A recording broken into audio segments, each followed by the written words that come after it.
traffic. I tell you what, there's like no privacy, no quiet in this country at all. It's very frustrating.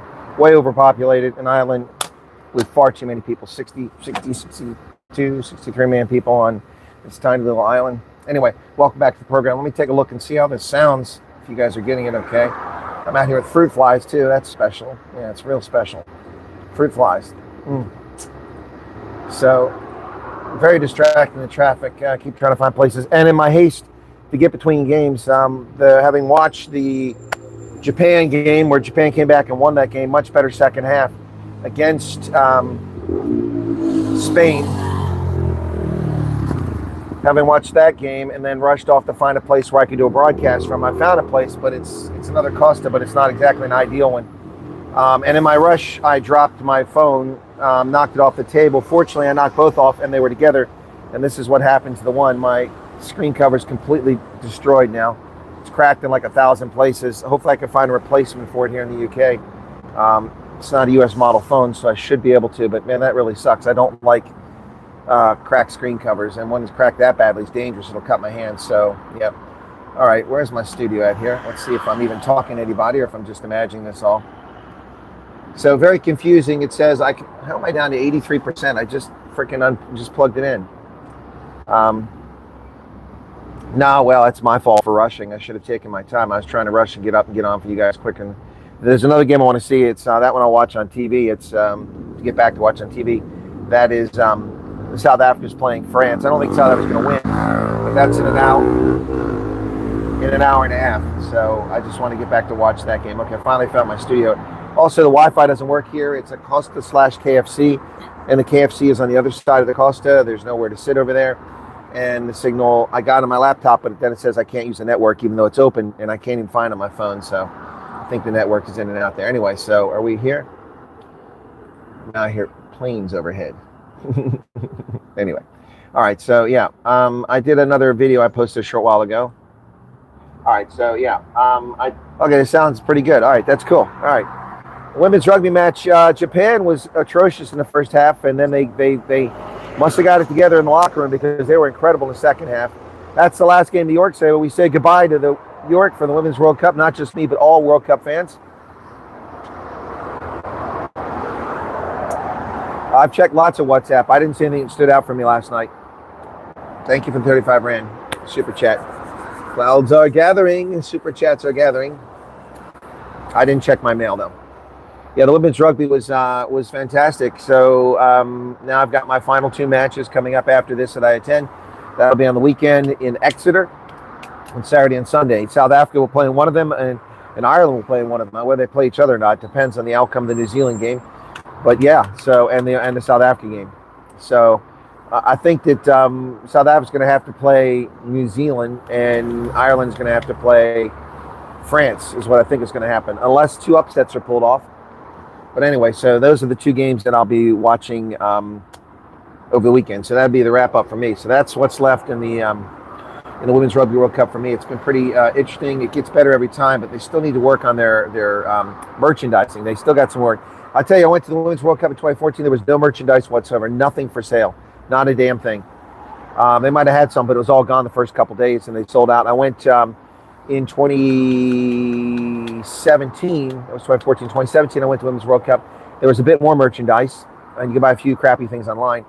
I didn't go to New Zealand because they couldn't decide what the rules were for letting people to come to the country, and they moved it from 21 to 22. It conflicted with the Women's World Cup, or not the Women's World, with the Sevens World Cup in Cape Town, as well as the Rugby League World Cup, and so I had to skip the women's, so I don't know how they did there. But this one here, much better on merchandising, but still, they got a lot of work to do on it. So, for instance, York, which has so far been the best venue to attend the games because the seats are comfortable, there's plenty of seating, everything's close to the field, the crowds are fantastic, the parking is easy, it's easy to get to. York so far has been the best venue, but also had 6 games there. Well, I had 5 games. 5 of the 6 games I attended. I only missed one of them. That was the game that I missed to go down and watch Ireland, Japan, and South Africa, Brazil, and Northampton to pick up another venue and also to pick up some different teams to watch. So yeah, but they still got some work to do. Anyway, back to the chat here. All right, let me say hello to a few folks. There's Mad Max.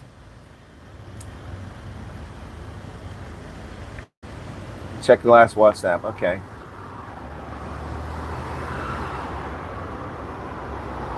Mad Max, send me a WhatsApp that says text just in at Mad Max so I can just search and that's what I find. Okay, just, okay. Sandra Yonk, Johan Barnard, Antoinette, Mr. and Miss Smith, Utopi, Alan Kotza. So the reason for the early news on a Sunday is because I'm going to go watch the South Africa-France game. Hopefully South Africa can pull it off, but I'm not going to hold my breath. And also I probably got to find a Curry's or somewhere to get myself a screen cover because I can't use this phone like this. It's too dangerous. I'll cut myself. Anyway, hopefully the screen cover underneath is not cracked. I think it might not be. And this screen cover took the brunt of it. I have a spare at home, but I didn't bring it. Usually I bring a spare. This time I didn't bring any spares. And I've gotten all the way through this far without, getting a scratch on my screen covers. But I was just careless. I was taking off my vest, and I must have hit it on the table and knocked it on the ground. I was like, oh, man. That's what you get when you rush. That's what you get when you rush. Excuse me. No more U.S. women's matches. No, that's it, Lorette. They're done. USA women were eliminated. Despite the fact that they lost, they won a game, and they tied a game with Australia. The point differential was simply too great to overcome. The Australians, the Wallaroos, beat Samoa 73-0, so they're 73 points up. They lost to England, they tied the U.S., so that was even, so they're still plus 73. The U.S. was minus 62. It's 150-some points. It's 140 points. It was a huge deficit to overcome. And so Australia goes forward on points differential. The U.S. won their game 60-0 against Samoa, but they easily could have scored 5 more tries. Had they scored another 5 tries, converted a few of them, or converted a few that conversions they didn't get, then they would have advanced, but they didn't do it. Now you're probably saying, Chris, that's crazy, 5 more tries. No. Lost forward, knocked on, dropped the ball. One of the better signals. I've got like 5 balls, so I don't understand why that happened. Yeah, it's a bad connection on my end. It's the UK. It's the third. I mean, crappy Wi-Fi, crappy mobile networks. Nothing seems to work. It's like stepping back and living in Africa again.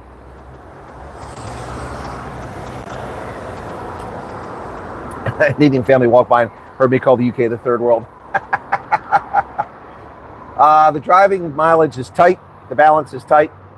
I'm over 1,000 miles now. I get 2,400, and then my biggest trip is coming up. It's going to be 500 miles. Yeah, so it's a bit tight. It's a bit tight. Kathy, thank you for the 100 Rand. I'm not peeling that cover off. You want me to peel it off? Good God, it's going to come off in like 35 pieces.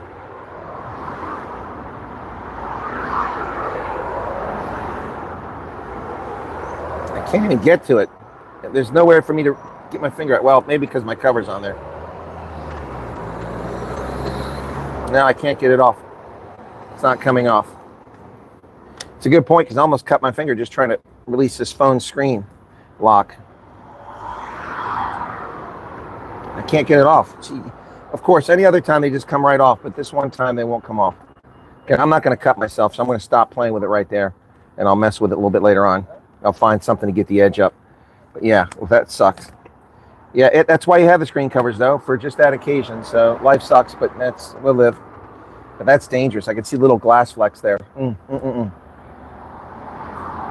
Well, yours is not shattered in 1,000 pieces. I mean, it's broken everywhere. I mean, it might even broken the screen underneath. I don't know. It's also poor quality screen cover. It's only an A22, not exactly a top level one. Yeah, not exactly top level Samsung. Kiwi Broadcasting Rugby, listen to him when you're not on. Likes the Bucks, even Curry Cup. He covers so many games too. Well, okay, Sue Marie, please don't share that with anybody. I already had enough of my audience abandon me.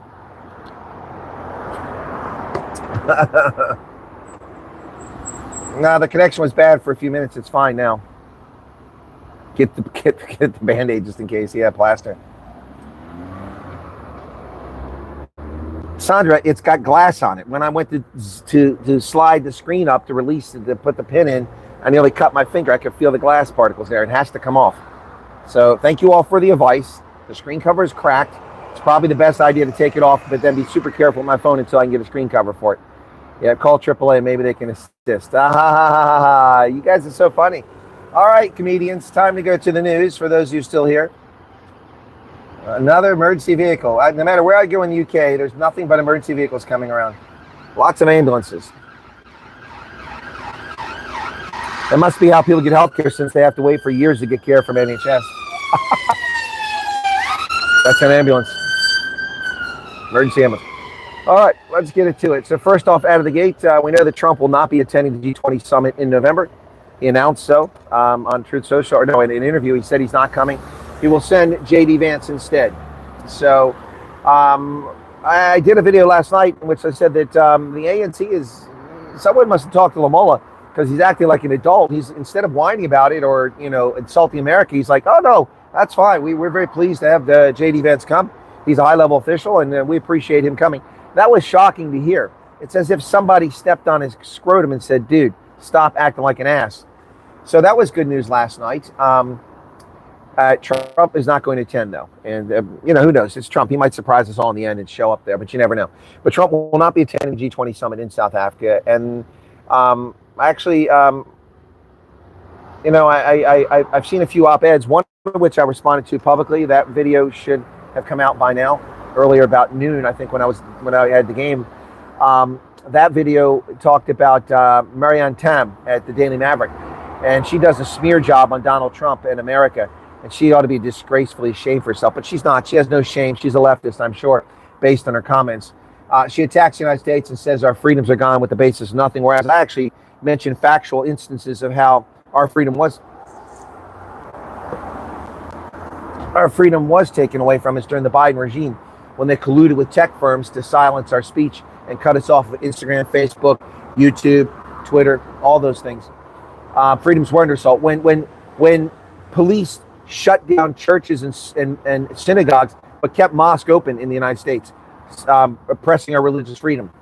Those freedoms were taken. When freedom of assembly was denied by COVID illegal legislation. So, for instance, in Pennsylvania, the state of Pennsylvania has no authority to shut down private clubs where people can gather. They can't tell a private club that people can't gather in the club.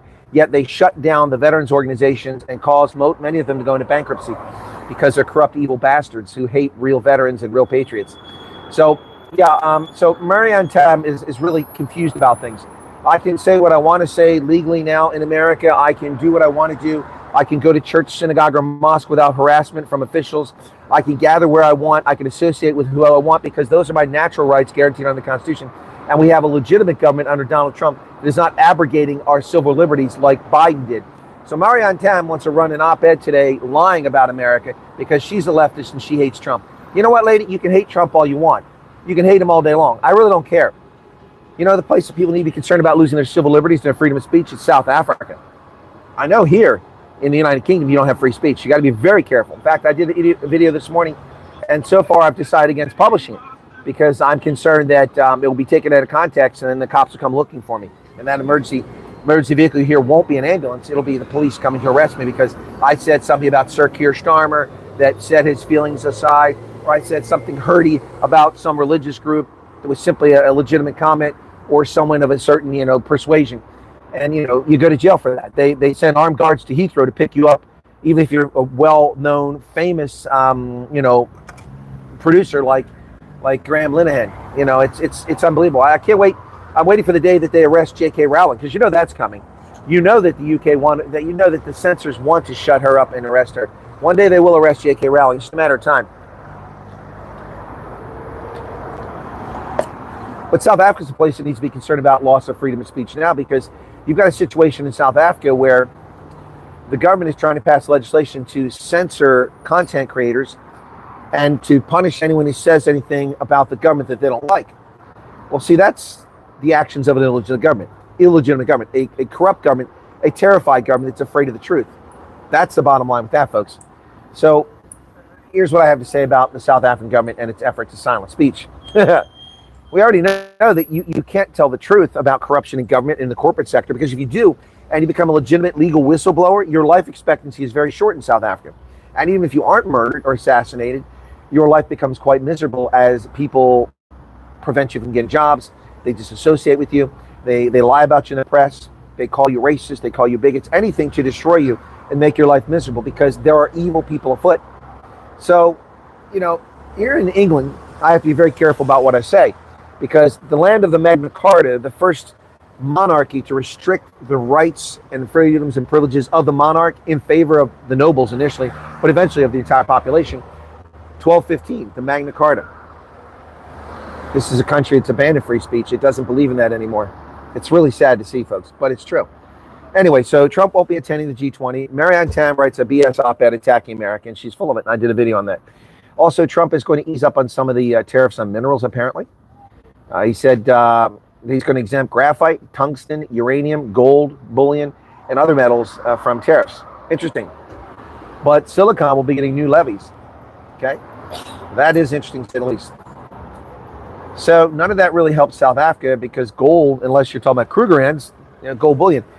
But gold itself, raw gold, I don't know if that applies there. Anyway, but graphite, tungsten, maybe tungsten might help South Africa. I don't know the amount of tungsten is exported to the U.S. But platinum is not in that group. I think it was already there. So the measure formalized a plan to exempt gold bars from tariffs. There you go. So gold bullion. I have to sneeze. Excuse me. Excuse me. God, this is a noisy country, man. Everywhere you go, there's no peace and quiet. So the lawyer who was assassinated, who was doing the liquidation process, Boer van Niekerk, received a threat days before he was murdered. Yep. Multiple sources have told News 24 that he received a phone call from a woman speaking Afrikaans on Sunday, the 31st of August. She told him to resign as the attorney for the business rescue practitioners on NTC Global Trading Fund. He did resign earlier in the week, and they still murdered him.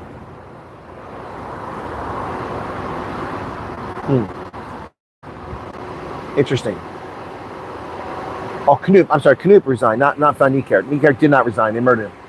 Okay, I got a bus sitting over here accelerating, pushing the accelerator. He's not moving. Finally, there you go. Get moving. Noisy ass diesel buses. I thought this was a green country. Everything was natural gas or electric. Apparently not. You got noisy diesel buses here.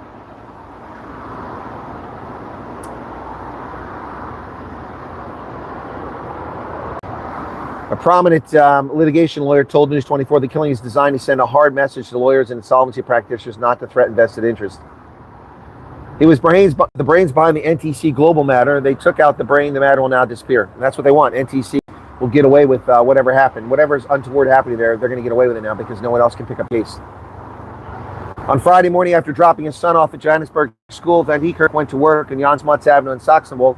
At least 4 men arrived at his office just before 10 for a prearranged meeting under the pretext of discussing a potential new case. Gauteng police spokesman Colonel Dimakatsu Nvahului said the men were driving a GWM vehicle, so Chinese. Okay, not the perpetrators, but the vehicle. So only 2 of the men went inside, and while in the boardroom, gunshots were heard. The unknown men fled the scene.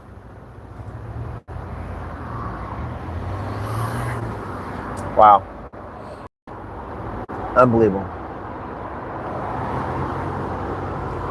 Now, what gets me is that the state failed to prove that that NTC was even a Ponzi scheme. So I don't know why they murdered him. I guess there's a lot more to this case than we don't know.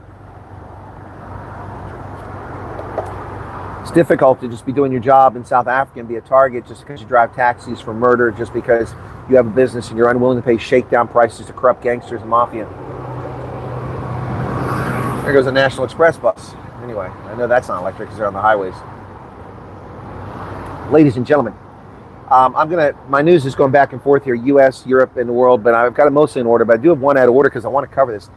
Interesting bombshell dropped by Mike Johnson, the Speaker of the House of Representatives, yesterday when he was interviewed about Donald Trump, saying Trump was saying that the whole Epstein was a hoax. Epstein thing was a hoax. That's not what Trump said. What Trump is saying is that the hoax is the Democrats trying to tie him to it. That's the hoax. They had 4 years to prosecute this case. They had 4 years to release these documents. They had 4 years. And all these people on the far right that are losing their mind and people attacking me because I'm not obsessed with your pedophilic nonsense. You know, you had 4 years and you were all silent. You didn't say jack squat about this. And suddenly when Trump is president, it's something that has to be revealed. I don't really give a flip about it. But they've released 33,000 more pages of documents. And, you know, where are they at now? Are they admitting that this stuff has been out?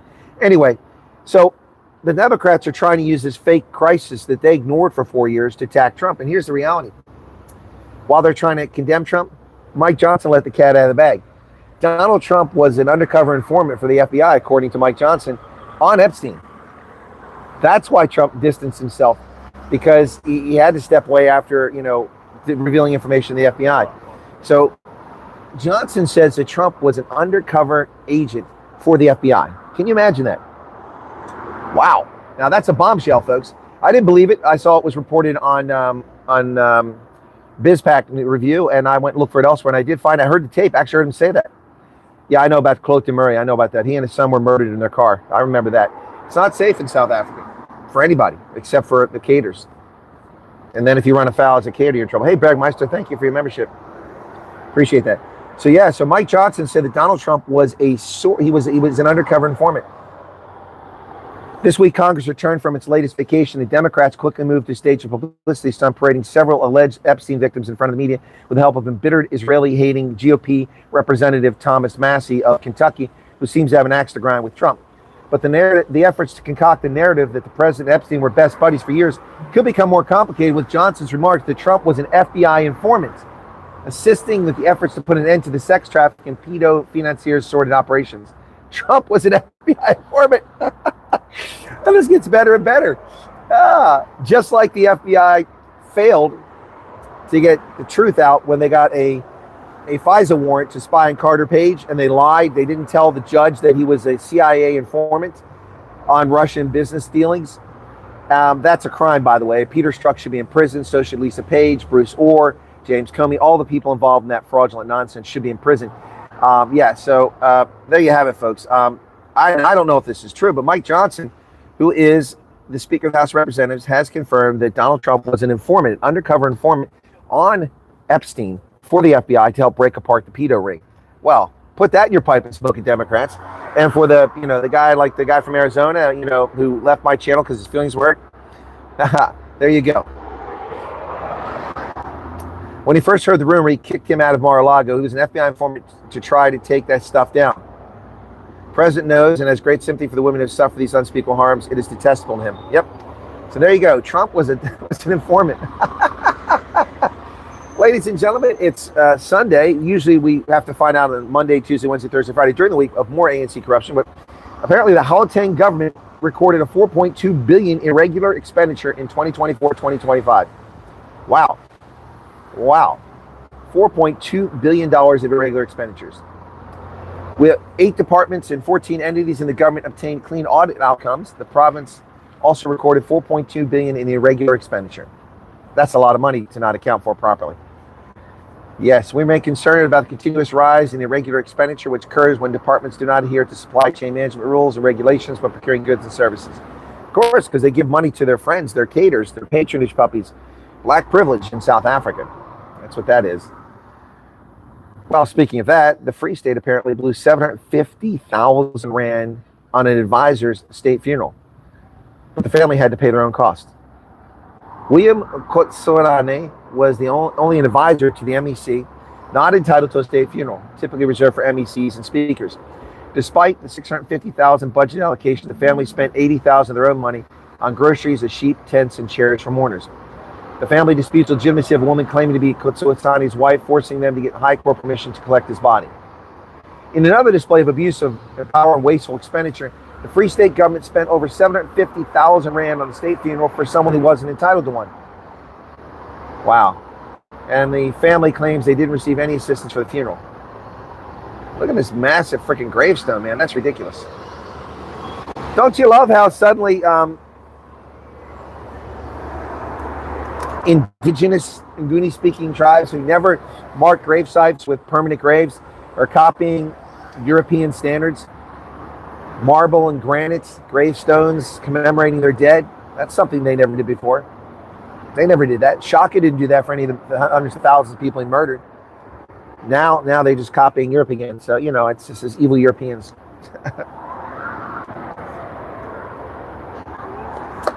Wow. Unbelievable. More irregular expenditure.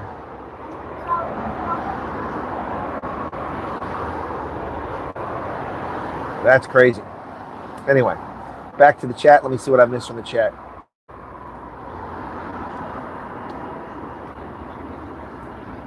Yeah, PK, South Africans do suffer from post-traumatic stress disorder. I know.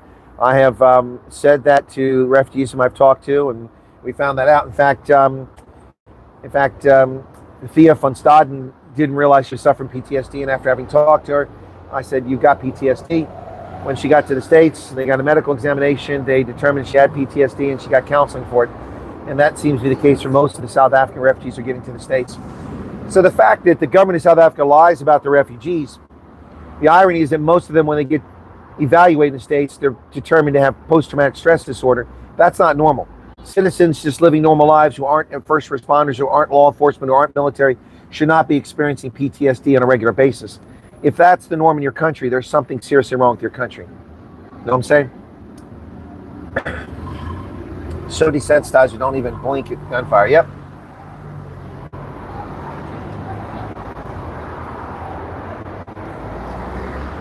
How many homes could have been built with all that? Yeah, exactly.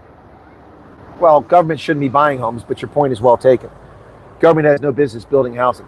In America, they're trying that now. The New York Times is running a sappy story, which I was going to make a video on, but it'll get no views from here because I'm not in the States. Maybe I'll do want to get back.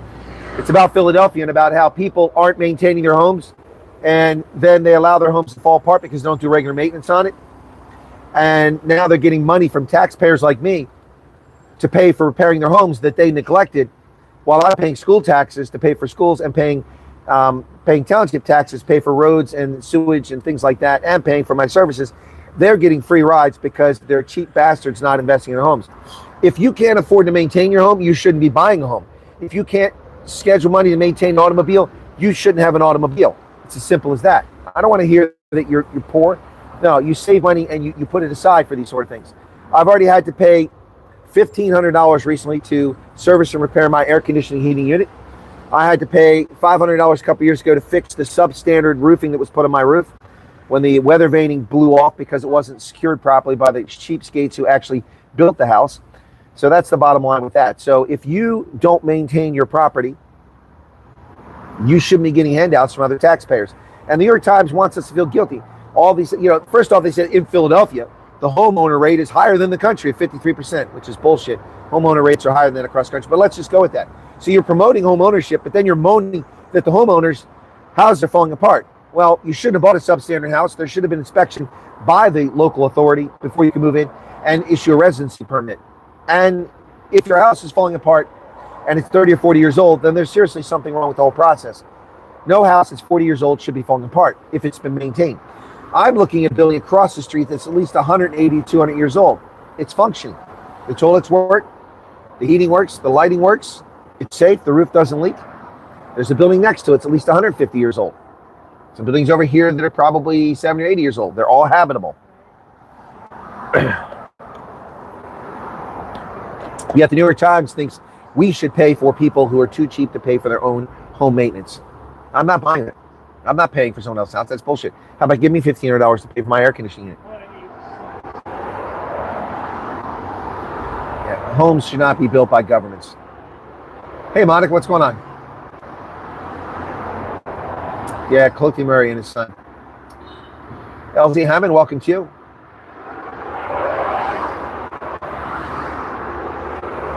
Elise Hammond wants me to make a video of all the places where social workers are, and thank you so much.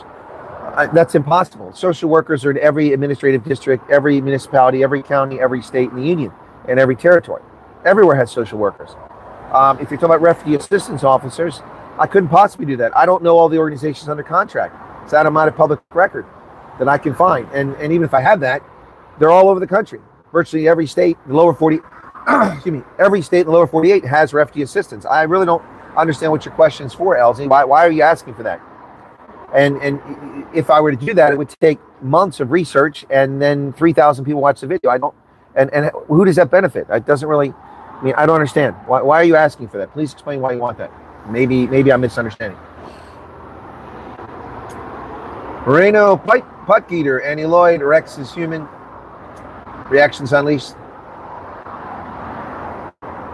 Who said America's banning refugees? Who said that? I didn't say that. In fact, the number of refugees coming over has picked up dramatically. Folks, I got an email from somebody in Milwaukee, somebody in Texas, somebody in Virginia. Where's the other one at? Someone I think in North Carolina, all in the last 24 hours. Emails and a couple WhatsApp on top of that of people who just arrived in the States. This thing is in full swing. Just that nobody knows it because people don't listen. When the proof of concept group went over, I said that a charter is not the normal thing. You'll be on a commercial flight. No one will know the refugees unless they hang around and see somebody from the embassy assisting them going through immigration. So people are leaving all the time and nobody knows. In fact, we've had a few of my viewers come on and say, hey, my neighbor is gone. I didn't even know they're leaving. They sent me a note after they left. They're in the States. They got the refugee status. Yeah. No, people don't listen. Exactly. I don't know why they have ears, Yolan. I don't know why. I really don't know why people have ears, because they're deaf to the truth. So I did that op-ed analysis on Marianne Tam and her shameful, disgraceful lies about America. And then I sent a note to Peter Fabricius because I disagreed with something in his op-ed. It's factually incorrect. Now, I'm not going to embarrass Peter Fabricius because I respect him, and he's a good journalist, and he certainly tries to avoid a political bent. But now here comes the sun. Geez, thankfully it's behind me. Something he said in his op-ed I disagree with entirely. He was talking about the fact that the tariffs were a consequence. He said the aid and the tariffs are a consequence of South Africa's domestic policies. I disagree. That's not the case. The tariffs are a global phenomenon. South Africa wasn't singled out for its domestic policies. South Africa's domestic policies have nothing to do with 30% tariffs. Nothing to do with them. South Africa has 30% tariffs because South Africa tries to prevent U.S. goods and services from getting in the marketplace. That's why South Africa has those tariffs. That's the bottom line there, folks. So there you go. Anyway. Yeah, the Magna Carta is something that the pigeons crap on these days in the UK. Freedom of speech, freedom of assembly, freedom of faith. Nah. Remember, we started our country because the Anglican Church, that was one of the reasons why we did it. Let me catch up on the chat over here. It's better that no one knows. Safety first. Exactly, Riki. That's what I said all along. Again, I had the first ever interview with a South African refugee on the program. That was Thea van Staden. And I did that interview in Linwood East in Pretoria before she flew to the States. I did on a Saturday, and she arrived on the 12th. And I could have released that and got 1 million views. It would have been global news. Everybody would have looked for that because, you mean the refugees are going? They're going? Really? But then there would have been a lot more people at the airport harassing them, and their safety would have put in jeopardy. So unlike the South African media, who docks people illegitimately and immorally, I protected the safety of those folks and their lives. And as a result, I got a 250,000 view video, which is fantastic, but not anywhere near what it would have been, because the press in South Africa are irresponsible like they are in so many other places. Email sent to Chamber of Commerce, email sent to PRM. Now Americaners no vetting. Pierre Rousseau, you don't have to join Americaners to be processed by them. You get no say in whether they process you. So if you are going to say that if the Americaners are the group that contacts you for processing and you're not going to participate, well, then you're not going to America, because you don't get a say in that. In the last 48 hours? Sure. Okay, I'll do a poll like that. I'm not going to say last 48 hours, I'll say ask for contact.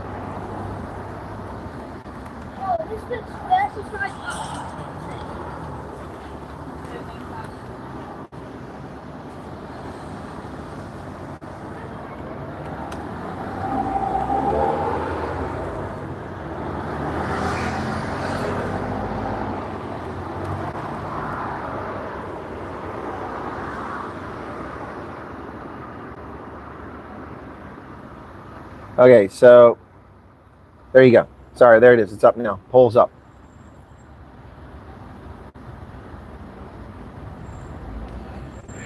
That's one reason why government shouldn't build houses. No, the government should build houses because it's the private sector. You're denying jobs.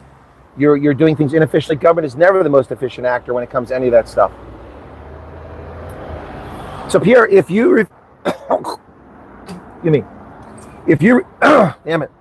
If you refuse to talk to the Amerikaners, and that's the group that's designated to talk to you, well, then you're not going to come. They do have an agreement of a nature with the United States government to screen refugee applicants or aspirants. So I'm not standing here for Amerikaners or against them. I'm just telling you the facts. RSC is also another one. People don't like RSC. Why are Kenyans involved? Well, you don't get a say in that. Americans are involved, Kenyans are involved, South Africans involved, and that's how it is. That's just how it is. No one's telling you to join Amerikaners. I'm not endorsing Amerikaners. I'm not dissing Amerikaners. I'm not telling anybody.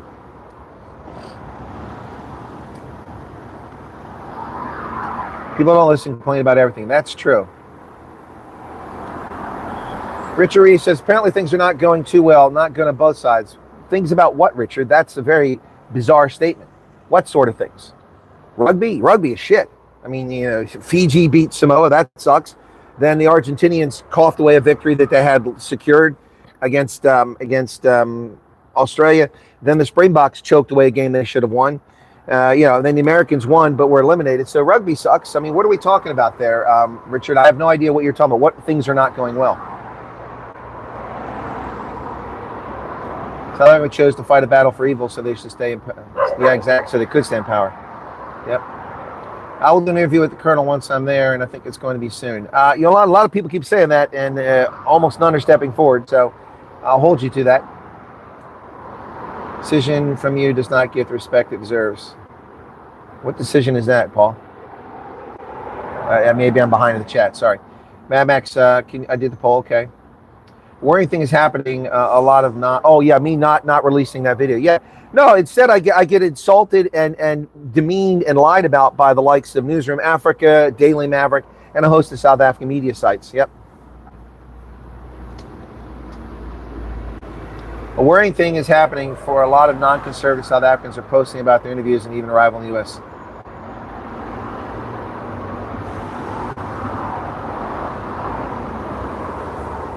Okay, Alec Botha, what are you talking about? I mean, I'm understanding the words you're saying, but give me an example. You're saying that South Africans who are leftist have gotten the refugee program and they're posting about it? Is that what you're saying? Where are they posting about it? Your comment doesn't help. Professor G's teaching.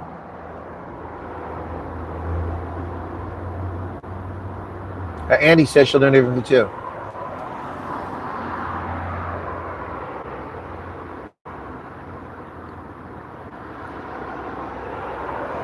Rex says, as long as they are unbiased and not a Deborah, it should be fine. However, if anyone becomes aware of them not acting in interest applicants, reported the Colonel. Yeah, no, I have a couple people who were supposedly, who wrote to me that said the Amerikaners had contacted them, and then they didn't hear a follow-up. I reached out to the Amerikaners with the name of those individuals and their contact information, and subsequently, both of those individuals told me that the Amerikaners fall through. They had slipped through the cracks of the hundreds of people they've been processing with the small group of people they have. So it would appear to me that their intent is legitimate. Okay. Pierre says, I don't agree with South Africans being involved in the vetting process. Well, Pierre, they're not involved in the vetting process. Who said they're involved in the vetting process? Obviously, you didn't watch my video. South Africans have no say. They're not vetting you. No one is vetting you. The Kenyans aren't vetting you. South Africans aren't vetting you. You're being screened. As we all know, a bunch of black supremacists and racist liberal whites use the statement of interest to file false statements of interest and gum up the works. The State Department has to screen everybody. And even if that hadn't happened, they had to screen everybody. So that results in someone contacting you to confirm your information. And they must forward that case back to the adjudicators. The adjudicators will raise questions if something seems odd. People are not listening. I made a video to this effect. I did a 2-minute, 42-second video, not even a long one, explaining that the Amerikaners have no say in the vetting process. They do not have any say in the vetting process. So you can not agree that South Africans should be in the vetting process. It doesn't matter because they're not. They have nothing to do with it. Nothing to do with it. Been away. Whoops, my chat just dumped on me there. People badmouth Amerikaners and treat others like their children, and then they're trying to kick me out. Yeah, I haven't seen this video talking about refugee suffering, okay? I can tell you that I made a video about a refugee family that arrived, and the person who's a refugee case officer for them has been very, from my perspective, disrespectful and unhelpful, and has misled them and led them astray. I've contacted the organization. I've identified that I'm an independent journalist, also my affiliation with the military, and that organization receives money from my financial company and my insurance company, USAA. I mentioned that as well. I asked them for a response. I gave them the name of the agent.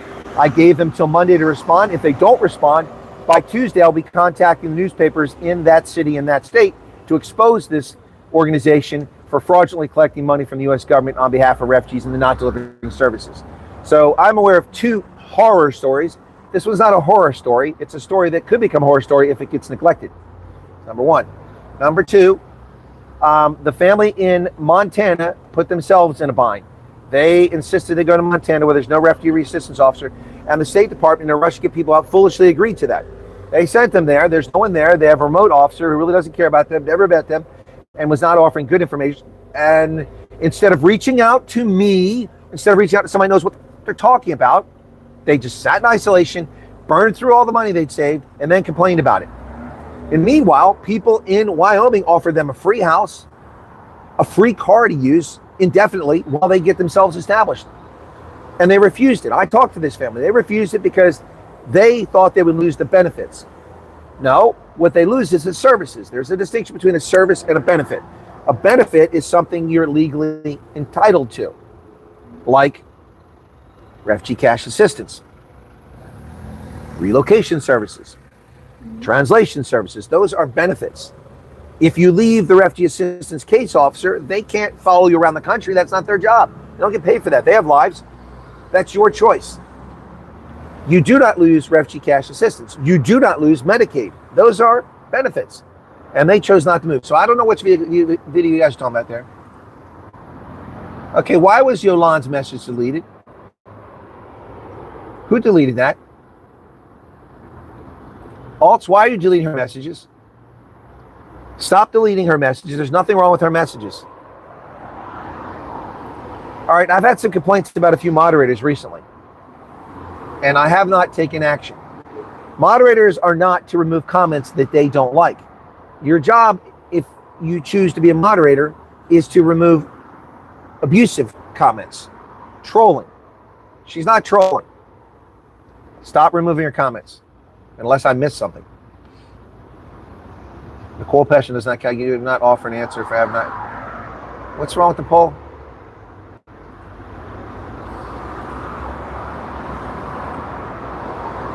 Okay, fine.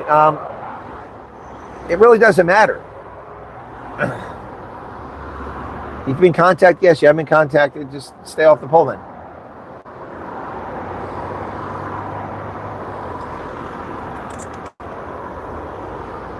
Why are all of her messages deleted? Oh, because she's being redundant. Maybe she's being redundant.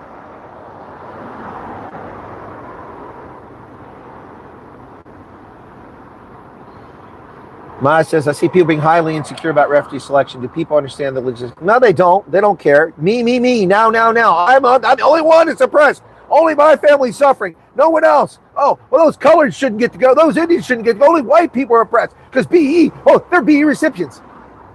Y'all need to take some chill pills and learn some facts. Those of you spewing that nonsense. You're not the only one.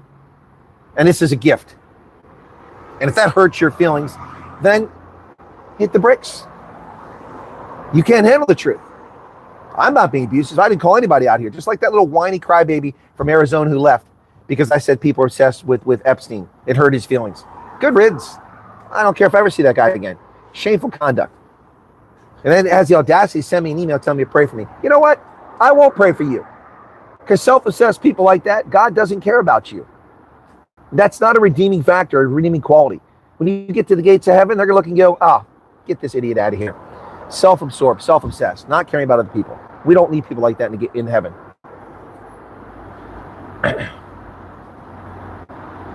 Yeah, thank you very much also. So who said that? Andrew Kerr. I'll take a horse story from the U.S. Service South Africa today. So let's put this in perspective, okay? So a refugee has been given a free flight to America.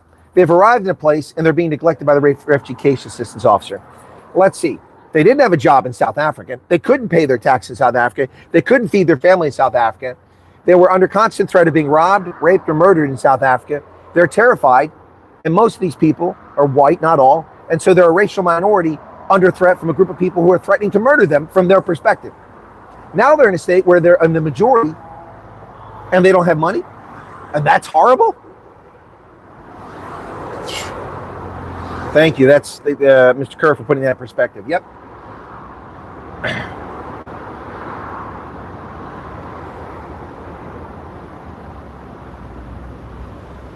Okay, Alts said Yolande keeps saying the same thing. Yeah, Yolande, you need to chill. Not Alts, if you're overdoing it, okay? I just saw your text message deleted, and then there was nothing wrong with the message I saw. See, another reason you're going to get deleted on this channel, your chat, you won't be given a timeout. You'll get one eventually. Is you keep your message be deleted if you just keep being me. 476 people currently here. The chat can't handle 476, egotistical people who everyone want, it's me. You can't do that. Can't do that. All right? You get your message out there.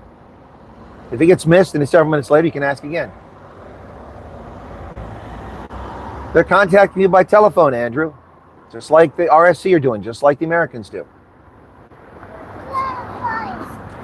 And Bevan Amsterdam says, are these people really desperate to get out of South Africa? Their entitlement is sickening. I agree. It is. Absolutely sickening. I'll take anything to be out of here and an opportunity to start a life in a refugee. Exactly. I'd be with you, man. If you're really that concerned, if your life is really in that much jeopardy, if you really have that desperate a situation, well then, folks, you take what you can get. And quite frankly, it's incredibly generous what's been given. And I'm sick of the assaults and the attacks on America about this refugee program. I'm just not going to tolerate it anymore because, people know what they're talking about. Sent you an email, adoption. Oh, adoption's a problem, my friend. Monica, adoption's a real issue. If you got legal custody, that's not a problem. But if you don't have legal custody, if you're a foster parent, if you're in the process of adopting, you don't have the documentation, that's going to be a problem. You sound like a little motorboat, me. I assume you're not talking to me, Quids. Anthony says, to be honest, I'm jealous of people who are there, but sick of the people who are whining. Yep. Okay, extremely generous. Yep. Unrelated. So, did you see that Ukrainian refugee that got murdered on a train in Charlotte? Nope, I didn't. What are the circumstances? I doubt it had anything to do with him being a refugee, or was it? I haven't seen anything about that. Is there any official confirmation that face-to-face interviews are done in Cape Town? There are no interviews being done in Cape Town. However, clouds are gathering. Tata, are you listening, Tata? Clouds are gathering. There will be face-to-face interviews in Cape Town sometime in the near future. There aren't at present and haven't been. And anybody told you there were is lying to you. Oh, by the way, speaking of that, I made a video in which I showed evidence. I gave the U.S. Embassy website. I gave the screenshot of the eligibility criteria, highlighted it in yellow. Then I took the text from President Trump's executive order. I posted all that. I showed articles from the Akkerland Broderai in 2018 when it was confiscated and expropriated by the government. Then I showed the press ombudsman's summary of how News 24 had to apologize for it. I published that video and I said, News 24 runs a thing and they rely on op-ed for their sources. They don't provide any real sources, just an opinion piece. And then I have some clown say, well, we never get any evidence from you. Your videos don't have any evidence. You never show us any evidence. Are you blind? Are you stupid? Are you just a moron of the highest order? Seriously? Good Lord. Talk about commenting on the wrong video. Anybody watch the video says, I say the words ZA. I even say it incorrectly. I say Z. It's Z. It's not Z. It's stupid Anglophone thing. It's not Z. It's Z. But I do say za.usembassy.gov. And then I show you the screenshot. But apparently that's not good enough evidence. Here's your sign. Tortoise says, even today I got an email. Okay, cool beans. The laptop is draining. Okay. I know of so many people contracted by Search World Services and PRM. Says Ananda. Hey Ananda, haven't seen you in a bit. How you doing there? Okay, so what we're trying to find out is you've been contacted. So 55% of the people watch this program respond to the poll. That would be about 80 people in this 498 people currently here have been contacted by RSC or the Amerikaners. I didn't ask the time frame. So a lot of people here aren't even interested in the refugee program. They're not going to go to the States. So, I mean, that's quite a few people. The score for the game doesn't start till 4:45. It doesn't start for another 40 or half an hour. And I'm going to go watch the game. So I'll probably catch it after it starts because I'm here doing this broadcast. No, there's no score yet on South Africa and on France. I expected France will win that game, but I would love to see the South Africans pull it out. It'd be pretty cool. So yeah, there's no score in that game because it hasn't started yet. Brazil was playing last I saw. Excuse me. But I was between games. I was considering the program and would have been thankful for any assistance. Okay. Don't kick a gift horse. Yeah, fighting about a gift. You're right, Pearl Bit Boy. That's the thing that always kills me. Yo, the leftist articles, the grass isn't always greener. The refugees are finding life difficult. Really? Have you been gang raped? Has your home been invaded 35 times since you arrived in America? Have you been shot since you arrived, stabbed, carjacked? Oh, so it's not like South Africa. So how's the grass not greener? Oh my goodness. I must be living in Iraq. I know of no one that has been contacted. People I know also applied, including themselves. Well, Paul, I don't know. Maybe I don't know. You know, that's the problem when 100,000 requests go in. You know, not everybody gets addressed with a handful of people working on this case. Yeah. So I don't know what to tell you. And for those who want to say that, well, Chris, you know, it's all just a big scam. None of these people actually went to America. They weren't at the airport. That was all made up. They took them behind the screen. Then they took them back to South Africa. They're all paid actors. None of them were going to America. And how can you prove they're in America? You just did a Zoom call with them, with the ones up in Idaho, and the Zoom call with the people in Iowa, and a Zoom call with Thea. They could all be in Pretoria. You're right. But Earl Langton's not in Pretoria. I didn't fly to South Africa to meet Earl Langton with CNN. I flew to Alabama, where I met Earl, had dinner with his family, met his kids, his son-in-law, saw the place people worked. So people can say all the crap they want. I have photographic and video evidence in America with South African refugees. Because, you know, that's the next thing they're going to try to say. It's all made up.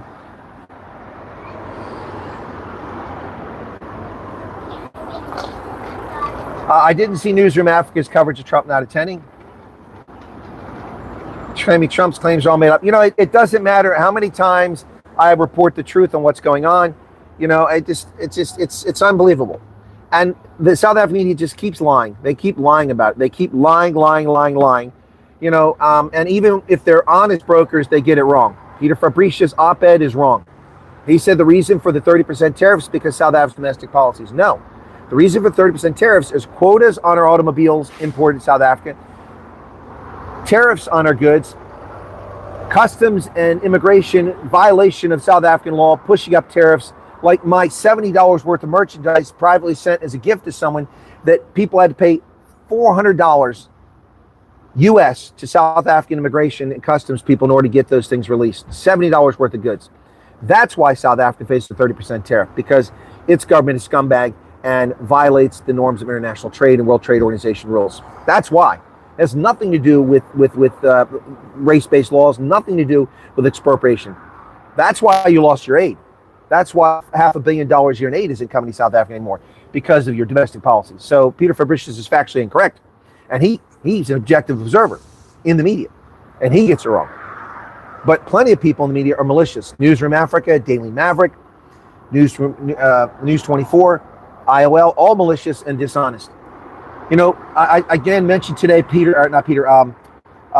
Clausen's op-ed in which he attacked Ronaldo Khoz and Rob Hersoff with no evidence, but present all this evidence of the great and wondrous things that News 24 does. Well, I exposed another op-ed that's full of nonsense. And News 24 will continue with their fairy tales. They will continue with their fairy tales. Let me see if I can find that text for that, because now I've done so many videos, I'm having a hard time keeping up on it. Nope, that's not it. That must be this one here. Nope. Wow, I got so many notes here from different videos I've produced. By the way, folks, I'm approaching 70 videos in less than 3 weeks. 70 videos prepared and live streamed since I've been here. And viewership is plummeting.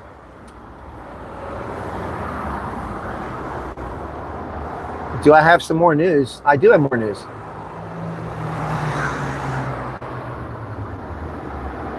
Yeah, I made it all up. Yep.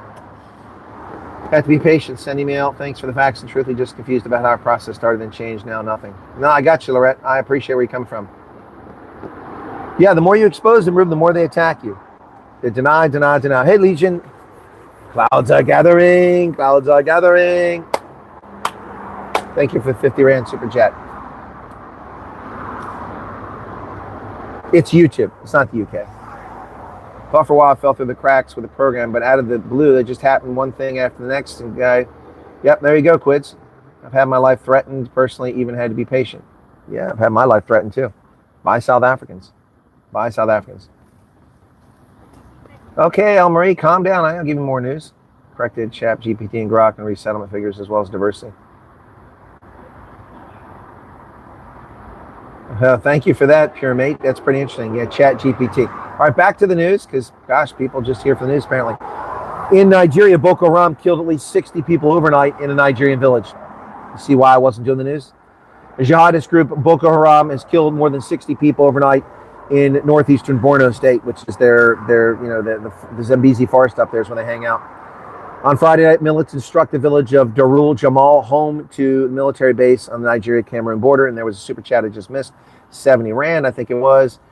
Thank you, Lynette Taylor. Is it 70 Rand? Clouds are gathering, clouds are gathering, clouds are gathering. Yes, my programs are true. I mean, I'm sure I make a mistake occasionally. I've made one or two, and I've apologized for them if I've gotten it wrong. Okay, so, yep. But yes, much better track record than these clowns in the media. Yep, miss these chats and videos, okay.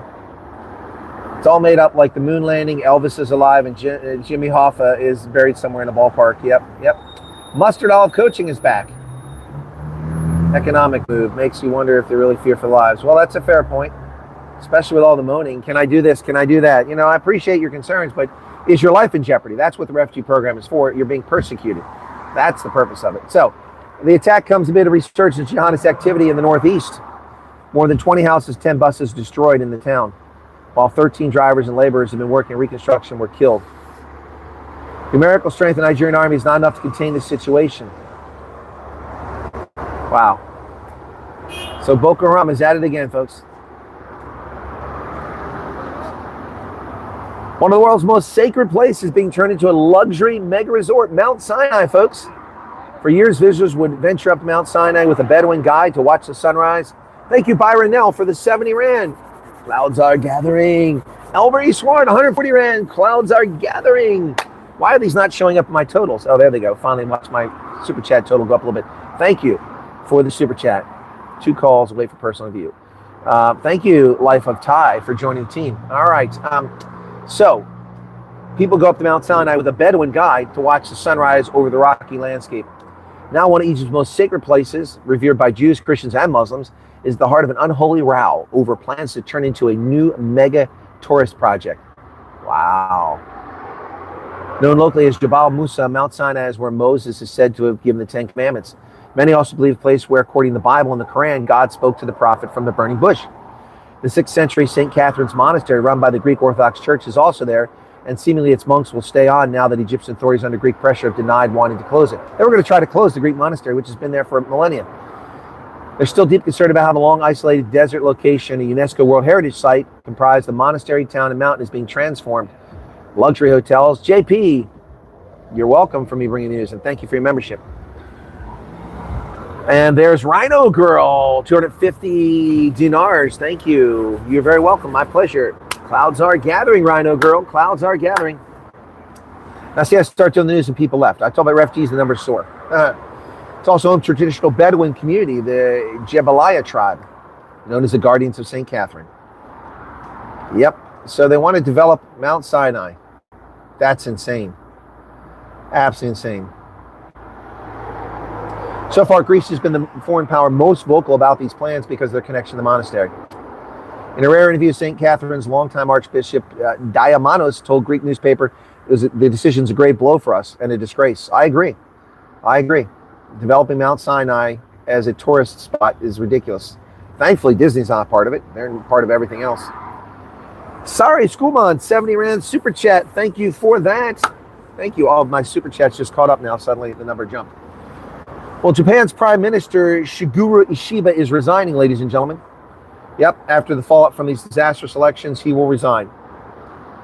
Made the decision to avoid a divide within his Liberal Democratic Party. Japan's Prime Minister Shigeru Ishiba is to resign less than a year after taking office, throwing the country's politics into turmoil and setting into motion a potentially messy contest to replace him as leader of the ruling Liberal Democratic Party.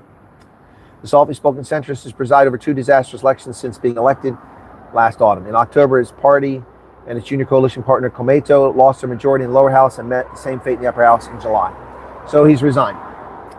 He's resigned. He announced the decision at a time of uncertainty for the world's 4th biggest economy as it wrestles with the impact of exports of Donald Trump's tariffs.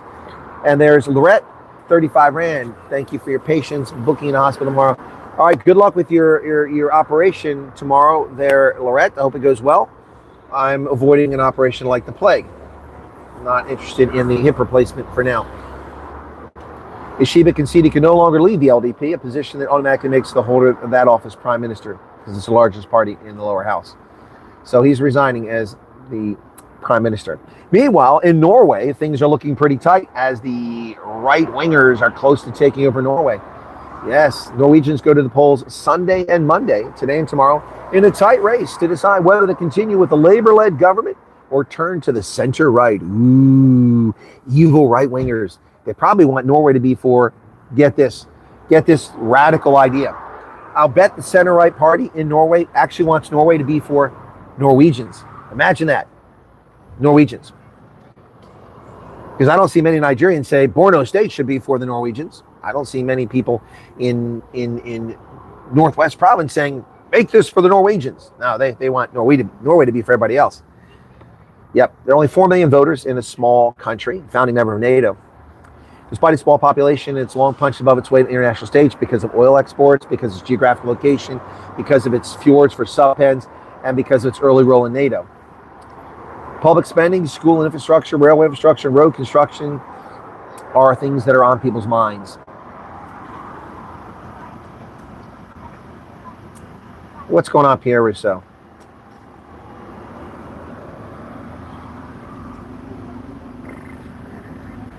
Did I miss something here? Clouds are getting tired of things starting to sound cool. It is, Pearl. It is. That's another thing. So Arctic can relax. We're retiring the bell for super chats for now. No more bell for now. It's all going to be clouds are gathering. Clouds are gathering. Clouds are gathering, man. That's our super chat chant for now.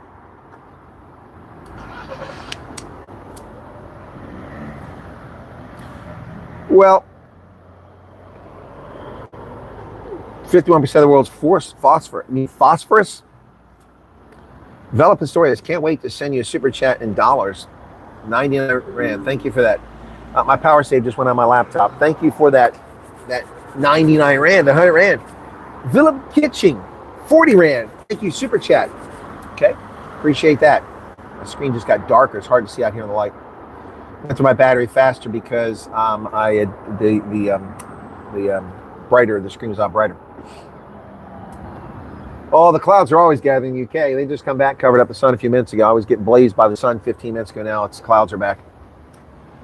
JD to visit any farms? No, I do not expect that to happen. That'd be pretty cool if he did it, but I don't expect it to happen.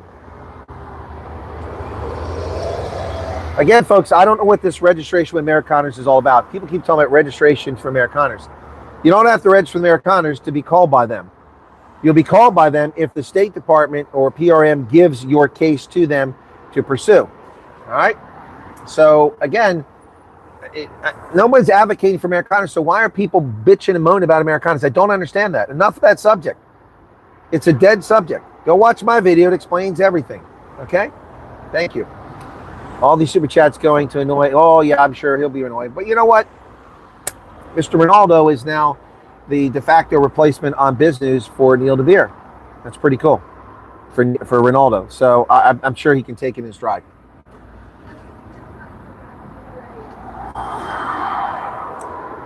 Rudy got a gift membership from Paul. That's nice of you, Paul. Thank you for giving gift memberships. Did I miss the gift of memberships? Okay. Ruben says thank you. No, I got you, Pierre. Yeah, exactly. Answer the call, whoever it comes from.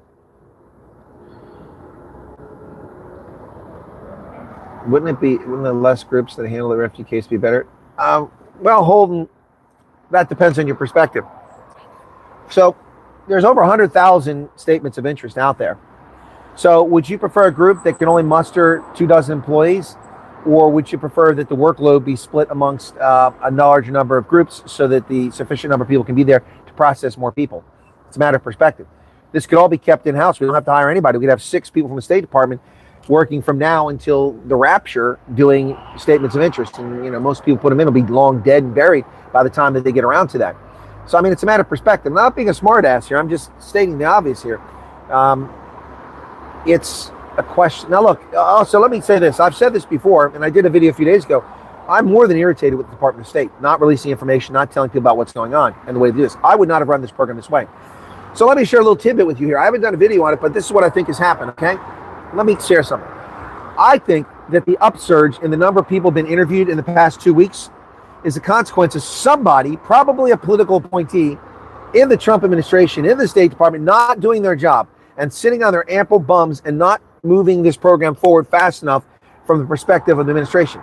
And I suspect the number of people being processed is because someone can show progress at the end of the fiscal year so the Trump administration can turn to the press and say, listen, we brought 5,000 South Africans into the country in this program in just a matter of months. Now, that's probably not the number. I'm just making it up. But they want to show progress. And if they can't show progress, somebody's going to get fired. Some political appointee is going to get fired. That's my assessment, my analysis of what's going on. And so if you happen to benefit from the fact that somebody sat on their ass at the State Department for too long, don't look a gift horse in the mouth. Just be happy that you're getting moved on. So that's my analysis of what's going on. I don't have any solid information to confirm that. But then again, I had no solid information to confirm proof of concept for the refugee program. I had no information whatsoever to confirm that it would be open to racial minorities. But I still predicted that, didn't I? I had no information to say when people go, but I predicted when the first group would go. And also predicted it would not be just whites. And I was right. Also said, so you can take it for what it's worth. But, you know, eventually people need to start listening.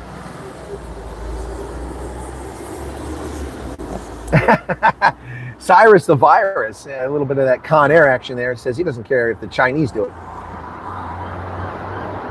No, you can't, Abigail. You can't visit people. No.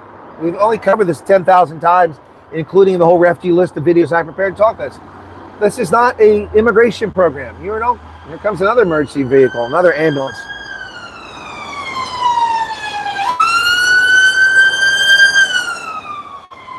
It's not an immigration program. You can't visit friends and family. Hey, I think I'm going to go to the garden route and check out Hermanus to watch sales this time of year. No. Those who are applying for the program believe their life is in jeopardy. You're being persecuted. You could be murdered. You could be denied an existence. You can't get jobs because of your persecution. So you're coming to America.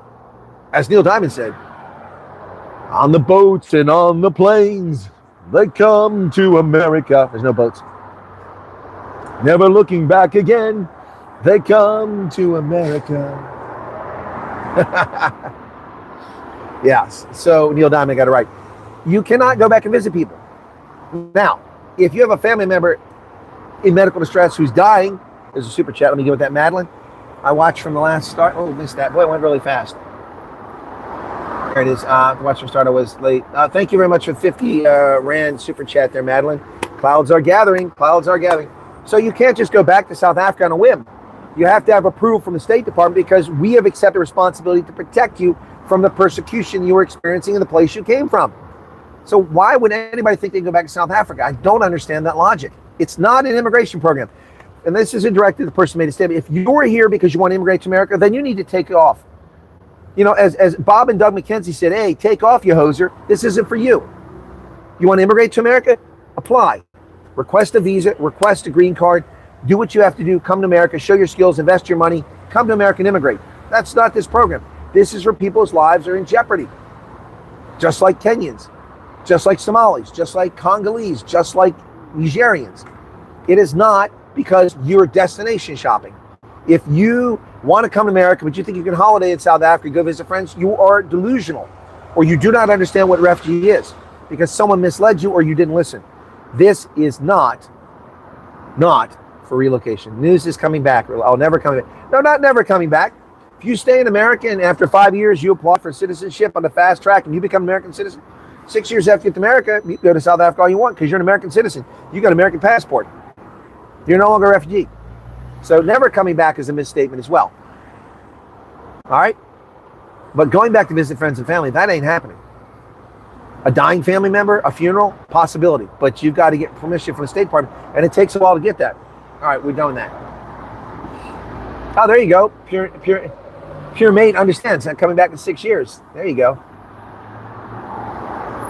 Cannot go on vacation in South Africa or back anywhere if you're a refugee because your life is in danger. Yep, exactly. Yep, anyway, so there you go. So back to the news, and here comes the sun again. See, clouds are dissipating. The super chat slowed down. The clouds are dissipating. They're breaking up. The clouds are no longer gathering. They're not gathering. The clouds are gone. They're gone. That's right. Lot looked back and became a pillar of salt. Yes, Pure Mate pays attention. As someone that lives in the city, I think they should have prioritized farmers who are the biggest danger. I don't know about that. They are prioritizing extreme cases of people who are under threat, that's for sure. But beyond that, there's not much to talk about that we can discuss. All right, so the Norwegians have an election today and tomorrow. Keir Starmer says, Greta Thunberg, you ruined the world! You ruined the world! Says Greta from her luxury yacht. Yes, Greta Thunberg, Sweden's worst export. Oh, there go the cops now, man. Greta Thunberg's, I think they're getting ready to close. You close at 5, right? So you're going to take these chairs away in a few minutes. I better wrap up. Yeah, 5 we can answer. Okay, thank you very much. Okay, yeah, they're closing at 5. So I'll definitely have to leave and go watch the South Africa-France game because I can't sit here any longer. Anyway, so let me get through this news here. So Greta Thunberg, Sweden's worst export, says that Keir Starmer has a legal duty to stop the Gaza genocide. No, he doesn't. There's nothing in British law that requires him to interfere in a genocide. While we're talking about genocide, why don't we talk about Myanmar? Yeah, let's talk about Myanmar and the Rohingya Muslims who are being genocidally exterminated by that military junta. Or let's talk about China and the Uyghurs who are being genocidally wiped out by the Chinese Communist government. Should we talk about Tigray, where the Ethiopian army executed conscripts by shooting in the back of the head? Should we talk about that? Does Britain have a responsibility to intervene there? Greta Thunberg is exactly that. She's dim. In an message, Starmer has been urged by his own members of parliament not to meet the Israeli head of state on Wednesday. Thunberg said, the words we will use to describe people who are standing on the wrong side of history, supporting or committing war crimes, those words do not yet exist. Those slurs do not exist yet, but we'll be using them towards people like Starmer. Well, Greta Thunberg will use that towards you and your dim-wittedness. You're silent on the Rohingya, silent on the Uyghurs, silent on the Tigrayans, because you're a fraud, Greta Thunberg. You're just a little troll who looks like she's got some sort of mental incapacity and behaves as if she has some sort of mental incapacity. That's what you do. And you lie about the world for money and fame. You're a disgrace. Disgrace to humanity. Greta Thunberg. Well, ladies and gentlemen, arrests here in the UK at a Palestine action ban rose to 890. 890 people arrested at a demonstration against the ban on the group Palestinian Action on Sunday in London. The majority of the arrests were for supporting a prescribed group under the Terrorism Act. So they arrest 890 Brits for terrorism, but not the terrorists, just Brits. And while police say 17 arrested for assaults on police.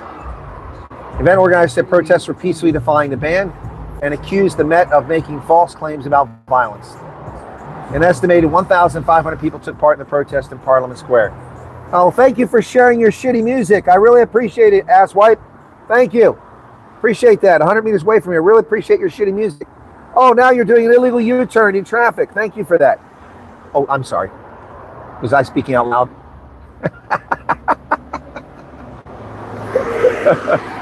Ooh, the Met said 857 arrests were for showing support for Palestine Action, while 33 were for other offenses.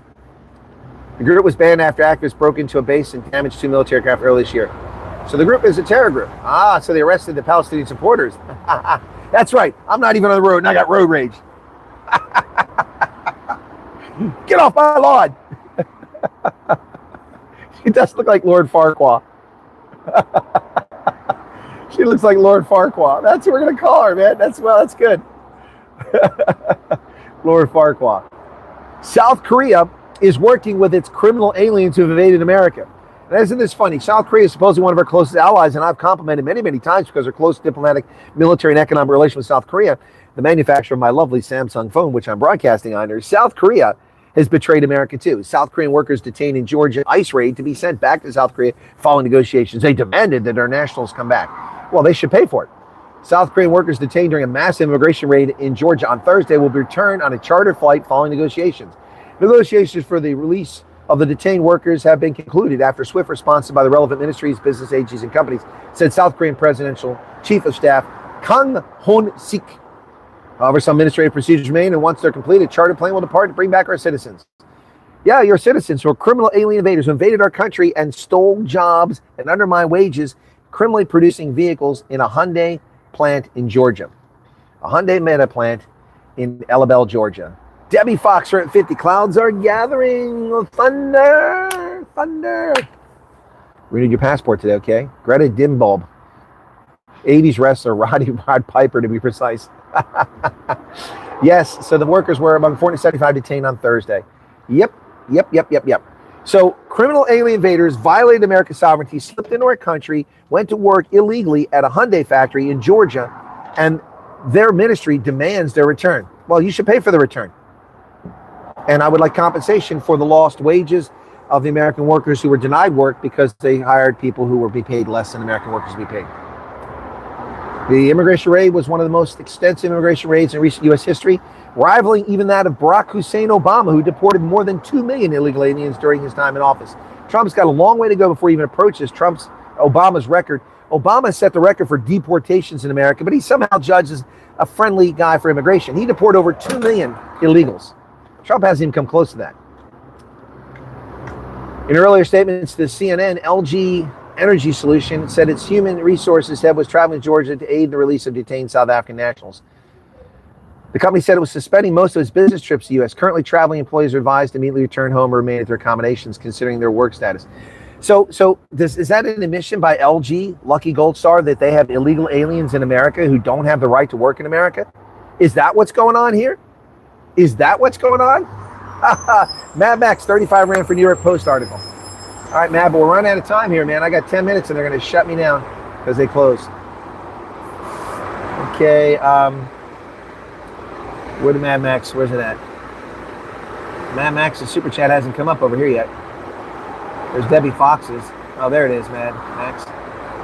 Come on. Ah, that's not what I wanted. Damn it. There we go. In a rush on my mobile. Haunting video shows homeless ex-con allegedly kill Ukrainian. Oh, okay. So it's not because he was a refugee. Erna Zarutsky fled to the U.S. She was on the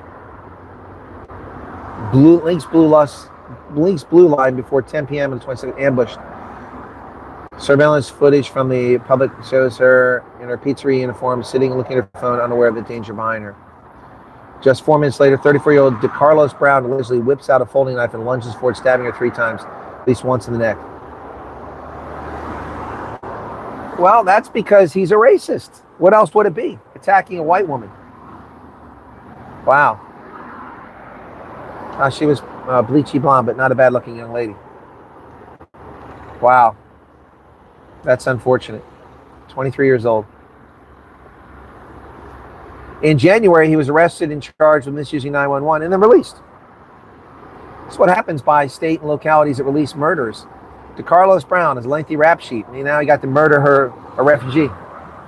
Not because she's a refugee, but because he's a racist. Wow. Unfortunate. That's horrible. You see what happens when you don't punish criminals and you have cashless bail in America? That's what happens, ladies and gentlemen. That's what happens when you don't put these people behind bars. But if we put him behind bars, that'd be racist because he's black. And the rate of black men in prisons is far higher than white men. Gee, could that have something to do with the fact that most of the violent crimes in America on a per capita basis are committed by Sikhs, Native American, Comanches, Cherokees, Apaches, Navajo, Amish, Mennonites, Hispanics? No, by black men. 13 times before this. You see what happens? That is a society that has failed to protect the society. Guy should have been put away.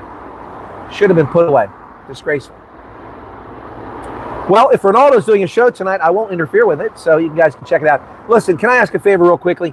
480 people here. I have to go buy a new screen cover. Hopefully I can find one after dropping my phone on the ground. Look at all those cracks there. It's horrible. Anyway, could we get a few more likes? I'm up at 481. The gentleman's coming out and taking all the chairs away, so I've got to shut down. He's trying to shut down. Now, here's a hardworking person who, I don't know if he grew up here or immigrated here, but he's hardworking. And here comes another, that's a fire truck. So I've seen 3 ambulances, at least 1 police car, and now a fire truck all go by on this road. My first thought was to burn down the country. What's this? The DNC closed the mental institutions in the 80s. Well, in 1980s, Ronald Reagan was the president, and they blamed him for closing it down. But the federal government didn't shut down institutions. It was the states that did that. So you may be correct. I don't know. Good afternoon to Fabian. All right, guys. All right, so I'm going to go ahead and... we got 500 likes. Thank you for that, guys. I appreciate that. Thanks for the super chats. Clouds were gathering. They're dispersing now. Dispersing, running off. The clouds are going away. Anyway, congratulations to the South African women who, regardless of today's outcome, for a game that started 8 minutes ago. The game started 8 minutes ago, or it starts at the top of the hour. I'm not sure. I think it starts at the top of the hour. The coverage started 8 minutes ago. South African women, regardless of the outcome against France, will go to a quarterfinal in Exeter. Yay! And I shall be there. Sad news for the American women who, despite tying the Wallaroos and beating the pants off of Samoa, do not qualify because they gave up too many points to England, and the Wallaroos advance. So congratulations to the Wallaroos, but shame for the American ladies. All right, folks, that's going to wrap it up for me here. I might do a few more videos later tonight if I have time. I'm not tired. There's another police car, but this one's not rushing off to an emergency. Man, it's crazy around here. It's crazy. I will look for the WhatsApp. Thank you, Mad Max. And please check out my videos, folks. See you soon. Camping your lawn. Nah, don't camp on my lawn.